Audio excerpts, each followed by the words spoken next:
गंगा, यमुना और सरस्वती के तट पर महाकुंभ का आयोजन हो रहा है और जो अमृत की पुण्य वेला है उसके आगमन की एक नई सूचना आ गई है, क्योंकि मौनी अमावस्या का स्नान अब से 24 घंटे के बाद पूरे शबाब पर होगा। तैयारियां व्यापक हैं, देश भर से श्रद्धालुओं का तांता यहां पर लगा हुआ है और अब तक प्रयागराज महाकुंभ में 14 करोड़ लोगों ने स्नान कर लिया है। माना जा रहा है कि कल जो मौनी अमावस्या का स्नान होना है उसमें ये आंकड़ा 24 करोड़ पहुंच जाएगा, यानी कि एक दिन में ही लगभग 10 करोड़ लोग स्नान कर लेंगे। कल बहुत महत्वपूर्ण दिन है, क्योंकि मौनी अमावस्या ही वो तारीख होती है जब महाकुंभ का सबसे महत्वपूर्ण, सटीक और वैज्ञानिक आधार पर भी सबसे सटीक जो होता है स्नान वो होता है। ऐसे में जहां पर अखाड़े नहाएंगे वहां पर व्यवस्था क्या है, लोगों के लिए व्यवस्थाएं क्या हैं, ये जानने के लिए मैं सुबह तड़के ही उस तट पर पहुंचा जहां पर अखाड़ों को स्नान कराया जाना है। वहां पर तस्वीर ये दिखी कि बड़ा बदलाव किया गया है 14 जनवरी को स्नान को देखते हुए। इस बार अखाड़ों को स्नान कराने के लिए कॉरिडोर बनाया गया। जी हाँ, स्पेशल कॉरिडोर अखाड़ों के लिए बना है, जिससे केवल स्नान के लिए संतों और अखाड़ों को ही भेजा जाएगा। और इस कॉरिडोर को बनाने से फायदा ये होगा कि स्नान जो है वो सुचारू रूप से चलेगा, अखाड़ों को भी नहाने में दिक्कत नहीं होगी और जनता भी अखाड़ों के बीच में नहीं आएगी और स्नान में जिस तरीके की देरी 14 जनवरी को देखी गई थी वो देरी भी नहीं होगी।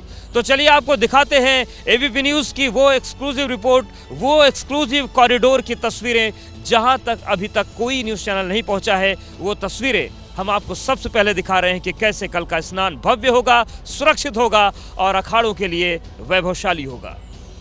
मौनी अमावस्या के स्नान को लेकर एक बड़ा व्यापक इंतजाम हुआ है, उसकी एक्सक्लूसिव तस्वीरें हम आपको एबीपी न्यूज़ पर दिखाते हैं और बताते हैं कि बदलाव क्या हुआ है। बदलाव देखिए, सबसे पहले हम ये इधर आप तस्वीर देखिए, यहाँ पर जो श्रद्धालु हैं आप स्नान करने के लिए जा रहे हैं, बैरिकेडिंग की गई है, साथ ही साथ ये जालियां लगा दी गई है ताकि कोई इस बैरिकेडिंग को पार करके ना आ सके। अब बदलाव असल में क्या है वो हम आपको दिखाते हैं। देखिए, ये जो पूरा बल्लियां लगाई गई हैं, ये जो पूरा पार्टीशन किया गया है, असल में अखाड़े इस रूट से आएंगे और यहाँ से उधर वहाँ से आते हुए इस तट पर नहाएंगे, गंगा स्नान करेंगे, संगम स्नान करेंगे और यहीं से लौट जाएंगे। 14 जनवरी के स्नान में दिक्कत हुई थी कि ये जो बैरिकेडिंग है ये नहीं लगाई गई थी, यहाँ से अखाड़े आ रहे थे, ये भी बैरिकेडिंग नहीं थी। ऐसे में दिक्कत ये आ रही थी कि जनता दोनों तरफ थी और बीच से अखाड़े जा रहे थे। कई बार वहाँ पर दिक्कतें भी हुई और अखाड़ों का जो स्नान लेट हो रहा था ये वजह थी कि दोनों तरफ जनता थी, अखाड़ों को नहाने के लिए जगह कम मिल रही थी। लेकिन ये बैरिकेडिंग लगने के बाद अब अखाड़े सीधे जाएंगे, आरक्षित स्थान पर नहाएंगे। पहले आरक्षित स्थान का भाव इसलिए हो गया था क्योंकि पार्टीशन नहीं था अखाड़ों के लिए अलग से और जनता के बीच में ही अखाड़ों को स्नान करना पड़ रहा था। इसको लेकर अखाड़े नाराज भी थे। उन्होंने अपनी जो बातें थी वो मेला प्रशासन को बताई थी और उसको ध्यान में रखते हुए ये बदलाव कर दिया है। तो इस बार अखाड़ों का ये जो पूरा लंबा चौड़ा रूट आपको दिख रहा है, यही वो क्षेत्र है जहां से अखाड़े जाएंगे, जहां पर एसडीआरएफ की टीम दिख रही है, वहां पर नहाएंगे और यहीं से वापस चले जाएंगे। और चूंकि अब उनके मूवमेंट में कोई दिक्कत नहीं होगी, जनता बीच में नहीं आएगी, ऐसे में जो टाइम से स्नान होता है वो भी सुनिश्चित हो पाएगा। तो ये तस्वीर बदलाव वाली है और बदलाव वाली तस्वीर ये है कि इस बार वक्त से स्नान हो पाएगा, सुरक्षित स्नान हो पाएगा और इसके साथ ही साथ अखाड़ों की जो बात थी कि एक स्पेशल कॉरिडोर स्नान के लिए होना चाहिए, उस मांग को भी पूरा कर दिया गया है और इससे निश्चित तौर से सुचारू स्नान हो सकेगा। प्रयागराज महाकुंभ को लेकर बड़ी खबर है और बड़ी खबर यह है कि इलाहाबाद हाईकोर्ट ने एक अहम फैसला लिया है और फैसला यह है कि प्रयागराज की जो प्रधान पीठ है उसमें 30 जनवरी तक छुट्टी रहेगी।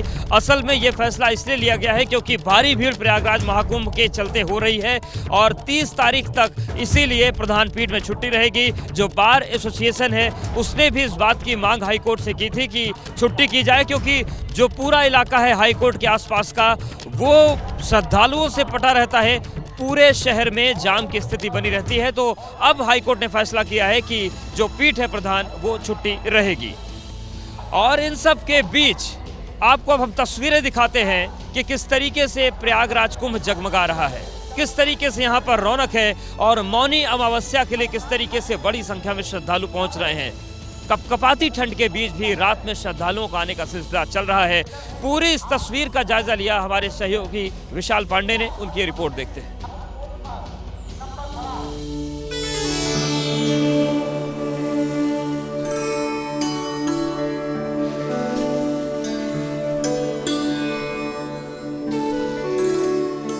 मैं शास्त्री ब्रिज पर मौजूद हूं और शास्त्री ब्रिज से महाकुंभ की अलौकिक छटा देखने लायक है। एक बार मैं आपको तस्वीर दिखाता हूं, ये पूरा महाकुंभ का मेला परिसर है और आप देखिए चारों तरफ सिर्फ और सिर्फ रोशनी, जो अखाड़े हैं उनकी जो सजावट है वो आपको देखने को मिलेगी। साधु संतों का वास यहाँ पर मौजूद है और पूरा मेला क्षेत्र आपको हम मौनी अमावस्या के शाही स्नान से पहले एबीपी न्यूज पर दिखा रहे हैं कि आखिरकार रात का महाकुंभ किस तरह से दिखाई दे रहा है। क्योंकि जो लोग यहाँ पर पहुंचे हैं वो तो इसके साक्षी बन ही रहे हैं, लेकिन जो लोग नहीं पहुंच पा रहे हैं और एबीपी न्यूज देख रहे हैं तो उन्हें हम अपने माध्यम से महाकुंभ के दिव्य दर्शन करा रहे हैं।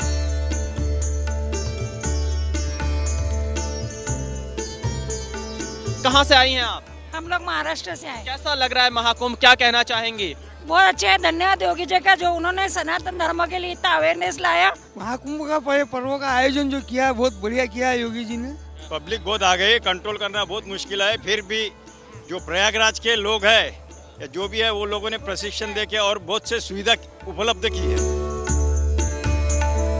पांटून पुल पर मौजूद हैं, जहां से दूसरे अमृत स्नान के लिए अखाड़ों के साधु संत और नागा सन्यासी संगम स्नान के लिए पहुंचेंगे। और ये पांटून पुल से जब आप पूरे महाकुंभ का नजारा देखेंगे, दृश्य देखेंगे, वो बहुत ही शानदार दिखेगा। आप ये तस्वीर देखिए, गंगा की जो यहाँ पर धारा है उसकी आवाज भी हमें यहाँ पे सुनाई दे रही है और साथ ही शास्त्री ब्रिज पूरी तरह से सजाया गया है और अखाड़ों का जो दृश्य है वो आप इस पांटून पुल से देख सकते हैं। एक तरफ अखाड़े हैं, दूसरी तरफ जो टेंट सिटी बनी है वो यहाँ पर दिखाई दे रहा है, संगम का किनारा है।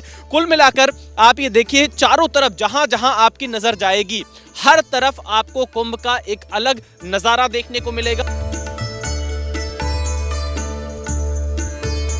लोगों के आने का सिलसिला लगातार जारी है और अमृत स्नान से पहले इतनी बड़ी संख्या में लोग पहुंच रहे हैं घर परिवार के साथ में। मैं इनमें से कुछ लोगों से बातचीत भी करूंगा। कहां से आ रहे हैं आप? अहमदाबाद से।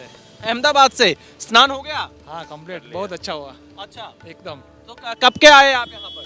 बस आज दोपहर को आए। तो रात में आप लोग गंगा स्नान कर रहे हैं, संगम स्नान कर रहे हैं? हाँ जी। 12 बजे कर लिया स्नान। हाँ। अभी ज्यादा भीड़ हो जाएगी, हाँ। इसलिए हम ज्यादा जल्दी आके स्नान कर लिए। अच्छा, हाँ। देखिए कुछ लोग जल्दी पहुंच जा रहे हैं ताकि स्नान कर ले, नहीं तो भीड़ ज्यादा ना हो जाए, लेकिन ये भीड़ आपको लगातार दिखाई देगी। और भी लोग यहाँ पर हैं। जगमग दीप जले जले मैया तोहरे भवन में, दीहु है मैया अपने भवन में। आ रहे हैं आप लोग? भदोही जिला। भदोही जिला से। कब चले वहाँ से? 3 बजे। अच्छा, 3 बजे चला है। अब यहाँ पर कैसा लग रहा है महाकुंभ में? ठीक बा, नगर लगा था। ठीक बा, सही है, सब कुछ सही है। अच्छा, देखिए यहाँ पे कह रहे हैं कि सब कुछ सही है। और भी लोग यहाँ पर मौजूद हैं, उनसे बातचीत करते हैं। क्या नाम है आपका? अनामिका पांडे।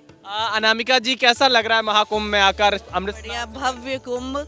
और मैं तो यहाँ की रहने वाली हूँ, मैं तो लखनऊ से यहाँ मतलब अपने क्षेत्र में आई हूँ कि अपने कुंभ का आनंद ये तो अपना सा लगता है। ये एक ऐसी तस्वीर है जो आस्था की तस्वीर है। श्रद्धालुओं के लिए मौसम का कोई फर्क नहीं उनके ऊपर पड़ रहा है, कोई असर नहीं पड़ रहा। वो सीधे संगम स्नान के लिए देर रात भी डुबकी लगाने पहुंच रहे हैं। कैमरामैन मेहरबान सिंह के साथ विशाल पांडे, एबीपी न्यूज, प्रयागराज। हमारे सहयोगी विवेक भी देर रात संगम क्षेत्र में रिपोर्टिंग कर रहे थे, मेला क्षेत्र को देख रहे थे। उन्होंने भी देखा, समझा कि किस तरीके से श्रद्धालु आ रहे हैं, उनमें उत्साह कैसा है, दिक्कतें कैसी हैं और आनंद कैसा है। दिखाते हैं आपको।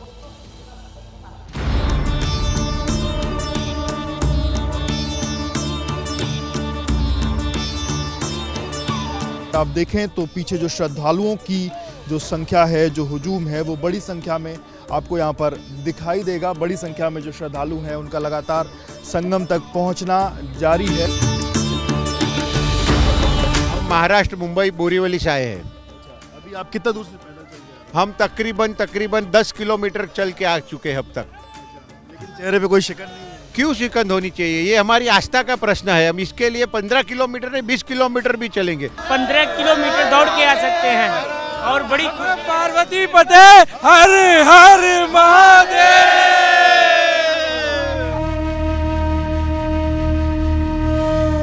महाकुंभ में स्नान करने के लिए जो लोग आए हैं वो लोग रात में जिनको टेंट या जिनको अलग अलग जगहों पर सोने की व्यवस्था नहीं मिल रही है, वो किस तरीके से खुले आसमान के नीचे सो रहे हैं वो व्यवस्थाएं आप देखिए। लोगों ने यहाँ पर पॉलिथीन बिछा कर के और अपना जो कंबल लाए हैं उसको कहीं ना कहीं बिछा करके लोग यहाँ पर लेटे हुए हैं और ऊपर से जो ओस की बूंदें हैं वो भी लगातार गिर रही हैं। करीब 13 जन आए वहाँ से, कलकत्ते से, टीटागढ़ से। सर मुझे कहीं आपको सोने की व्यवस्था नहीं मिली? नहीं सर मैं काफ़ी हम लोगों ने खोजा जहाँ था, लेकिन सब आप लोग भगवान का मंदिर में बैठे हुए हैं, उसमें हम लोग एड होने नहीं दे रहे हैं लोग कि हम लोग छुपने का जगह मिले। एक कुहासा से मेरे बच्चे बचे, हम लोग चल जाएंगे लेकिन मेरे बच्चे नहीं ना चल पाएंगे, इसीलिए मेरे वाइफ सोई है। 20 रुपये वाला प्लास्टिक खरीद के उनको ओढ़ाया हूँ कि कपड़ा जो वस्त्र है भीजना नहीं चाहिए। पल्ली तरफ जो हमको जाना अपने सीवर में, उसमें क्रॉस नहीं होने दे रहे हैं। इस तरफ भी स्नान कर सकते हैं ना, उधर क्या करना है? नहीं सर, हमारा ठिकाना तो पल्ली तरफ है ना, 20 तरफ आपका सेक्टर में, तो इस वजह से हमें पल्ली तरफ जाना अपना, तो हमें जान नहीं दे रहे कि आप कि यहीं रुको रात में। हम कहाँ रुकेंगे रात में? संगम जाने के लिए बड़ी दुर्दशा है, बताओ क्या करें हम लोग। मतलब दूर है, पैदल चलना पड़ रहा है क्या? नहीं, रास्ता इधर उधर जितने पुलिस लोग हैं सब रास्ता गलत ही लिखे हैं। ये बताओ था इधर मुड़ो भाई, और रास्ता है इधर, जे कोई पुलिस है दे हाय बताओ था आगे से आए। नांदेड़ से हम लोग बाय रोड आए हैं, ऑलमोस्ट 1200 किलोमीटर है यहाँ से। लेकिन कितने दूर? अभी तो काफी 10-15-12 किलोमीटर के ऊपर ही हो गया है, जब से कंटिन्यू हम लोग 6 बजे से चल ही रहे हैं। वहाँ से मुश्किल से क्रॉस करके भी हम लोग पूरा राउंड लगा लिया है। हाँ, पूरे मेले का अखाड़े पैदल चलना पड़ रहा है, मतलब इससे कोई दिक्कत है या सब? नहीं, बहुत ही अच्छा माहौल है और बहुत ही जोश वाला है, मतलब बिल्कुल दिक्कत नहीं है। जाने की दिक्कत है अभी। ई रिक्शा मिल जाए तो अच्छा हो जाएगा, इजी वे हो जाएगा, तो वो मुश्किल। Thank you. Thank you. बिल्कुल, देखिए बड़ी संख्या में श्रद्धालु देश के अलग अलग हिस्सों से पहुंचे हुए हैं। कुछ का कहना है कि उनको चाहे जितना भी पैदल चलना पड़ रहा है वो उत्साह से लबरेज हैं, तो कुछ का कहना है कि जो पुलिस के लोग हैं वो उनको सही रास्ता नहीं बता रहे हैं। हालांकि सब मौनी अमावस्या पर स्नान करने के लिए यहाँ पर लगातार लोगों का आना, लोगों का, श्रद्धालुओं का जो हुजूम है वो लगातार बढ़ता जा रहा है।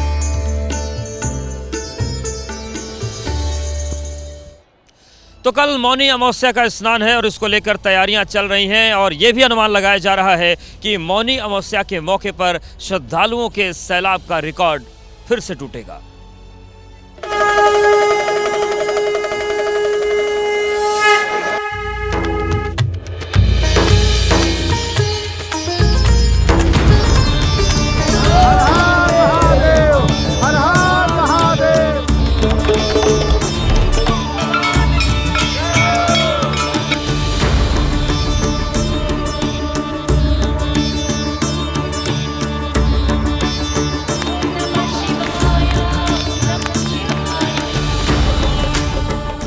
बस चंद घंटे बाद त्रिवेणी संगम के तट पर सनातन का एक और अविस्मरणीय अनुष्ठान होने वाला है।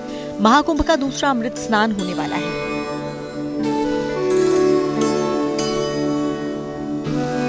एक एक करके साधु संतों के सभी 13 अखाड़ों की भव्य शोभा यात्राएं निकलेंगी।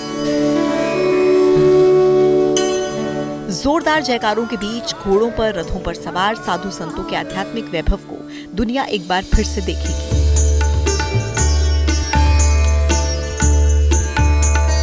संत महात्माओं के दर्शन पाने के लिए और मौनी अमावस्या के शुभ संयोग पर संगम में डुबकी लगाकर अक्षय पुण्य की प्राप्ति के लिए श्रद्धालुओं का रिकॉर्ड तोड़ सैलाब उमड़ेगा। महाकुंभ का आज 16वां दिन है। बीते 15 दिन में त्रिवेणी संगम में 14 करोड़ 76 लाख लोग डुबकी लगा चुके हैं। कल मौनी अमावस्या पर दूसरा अमृत स्नान है और इसमें सिर्फ एक दिन में ही करीब 10 करोड़ श्रद्धालुओं की भीड़ उमड़ने का अनुमान है। प्रयागराज महाकुंभ के सबसे बड़े स्नान पर्व मौनी अमावस्या पर अब सिर्फ कुछ घंटों का वक्त बाकी है। मौनी अमावस्या पर तीर्थराज प्रयागराज में 8 से 10 करोड़ श्रद्धालुओं के आने की उम्मीद जताई जा रही है। हालांकि श्रद्धालुओं के संगम पहुंचने का सिलसिला 2 दिन पहले ही शुरू हो गया है। संगम जाने वाले जो रास्ते हैं इसी तरह से श्रद्धालुओं की भीड़ से पटे पड़े हुए हैं। रास्तों पर तिल रखने तक की जगह नहीं बची हुई है। ऐसे में क्राउड मैनेजमेंट शासन प्रशासन के लिए बड़ी चुनौती है। इससे निपटने के लिए और अमृत स्नान के लिए पहुंचे श्रद्धालुओं को कोई भी दिक्कत न हो, इसके लिए व्यापक स्तर पर तैयारियां की गई हैं। एक और अस्थायी बस स्टैंड बनाया गया है और अब कुल 10 बस स्टेशन हो गए हैं, जहां से श्रद्धालुओं को लाने और ले जाने के लिए 8000 बसें संचालित हो रही हैं। रेलवे की ओर से करीब 170 स्पेशल ट्रेन चलाई जा रही हैं। इस हिसाब से रूटीन समेत कुल 400 ट्रेन चलाई जाएंगी। कहते हैं महाकुंभ में त्रिवेणी संगम में स्नान करने से व्यक्ति को पाप से मुक्ति मिल जाती है और आत्मा की शुद्धि हो जाती है, और इसीलिए हर दिन करोड़ों लोग पवित्र डुबकी लगा रहे हैं। संगम तट पर पैर रखने की जगह नहीं है।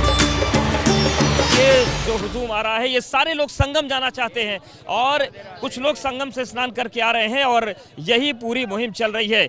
संगम स्नान हो गया? हाँ भाई हो गया। तो बहुत ज्यादा है? हाँ बहुत ज्यादा भीड़ है। कहाँ से आई माता जी? गोंडा जिला से। स्नान हुआ? हाँ स्नान हो गया। बहुत भीड़ है। पटना से। कैसी भीड़ है? बहुत भीड़ है सर, बहुत भीड़ है, बहुत ज्यादा भीड़ है, बहुत लोग। दिक्कतें हो रही है भीड़ की? नहीं, कोई दिक्कत नहीं हो रही, प्रशासन बहुत अच्छी काम कर रही है। देखिए ये तस्वीर है, चारों तरफ से पूरा भीड़ का हुजूम है। आप जिधर से भी जाएंगे, आप इधर की हमने तस्वीर दिखा दी, इधर की तस्वीर दिखा दी, हर तरफ भीड़ है और इन सब के बीच जो लोगों का मूवमेंट है वो बड़ा मुश्किलों से भरा हो गया है। आप थोड़ी तस्वीर दिखाते, आप देखिए, मतलब यहाँ पर आपको रास्ता तय नहीं करना है, आप भीड़ में घुसे और भीड़ आपको अपने आप ले जाएगी। एक और भीड़ बहुत उमड़ रही है तो दूसरी ओर भीड़ को कंट्रोल में रखने के लिए इंतजाम भी बहुत हैं।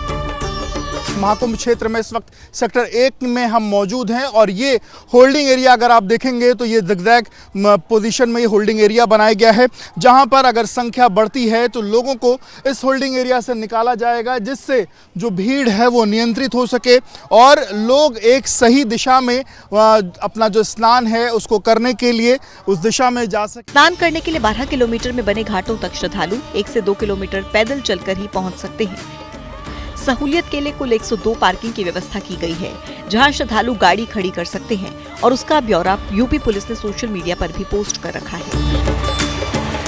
तो मैं एक विशेष अपील वाहनों से आने वाले हमारे श्रद्धालुओं से करना चाहूँगा कि कृपया करके गूगल को फॉलो ना करें। प्रयागराज में एंटर करने के बाद गूगल को फॉलो ना करें। वाहनों को पार्किंग में ले जाने के लिए हम लोगों ने साइनेजेस लगाए हैं, डाइवर्जेंस लगाए हैं। कृपया जो पुलिसकर्मी वहाँ ड्यूटी पे हैं उनके द्वारा बताए गए मार्ग या डाइवर्जेंस को फॉलो करें। ये सब इसलिए ताकि आस्था के इस महामेले में श्रद्धालु आराम से संगम में डुबकी लगा सके और सनातन के इस भव्य अनुष्ठान की अच्छी यादों के साथ अपने अपने घर जाएं। स्नान हो गया, किस तरीके की अनुभूति? बहुत अच्छा लगा, मतलब बहुत अच्छे अरेंजमेंट्स हैं। इतनी भीड़ है बट बहुत अच्छा। हम लोग बहुत खुश। पैदल भी चलना पड़ा? हाँ जी, पैदल तो बहुत चलना पड़ा है बट अच्छा था, बहुत अच्छा एक्सपीरियंस है। पूरे रास्ते पर एक जो तू के बराबर मिसबिहेव होता कहीं पर नहीं हुआ। हमने स्नान कर लिया, हम वापस जा रहे हैं, इसलिए हम कह रहे हैं योगी जैसी महान भूति को हमको कभी नहीं भूलना चाहिए।